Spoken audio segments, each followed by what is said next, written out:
Jamaica exempt from UK new Electronic Travel Authorisation requirement.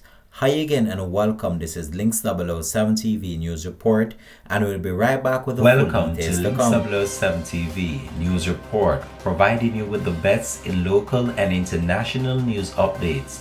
This is a place where you can get the most reliable and informative news information.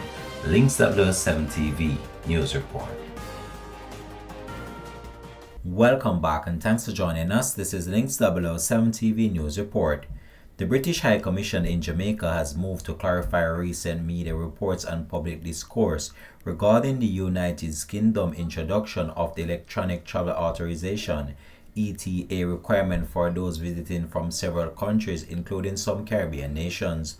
The UK government can confirm that Jamaican nationals are not affected by the new requirement and will continue to require a visa for entry, the High Commission said in a statement on Friday. It explained that the new ETA rule, which came into effect on January 8, 2025, applies to nationals of countries that do not currently require a visa to enter the UK. British High Commissioner to Jamaica Judith Slater said that the introduction of the ETA is an important step to enhancing the UK's border security and managing travel more efficiently. However, it is important to note that the new ETA policy applies only to nationals of visa-exempt countries. Jamaicans will still require a visa to travel to the UK.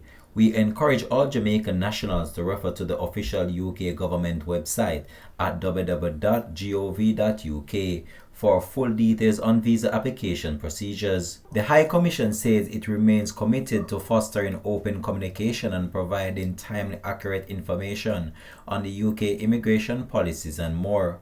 For more information, individuals can visit the official government website or contact the British High Commission in Jamaica. This has been Links 007 TV News Report. Thanks for watching.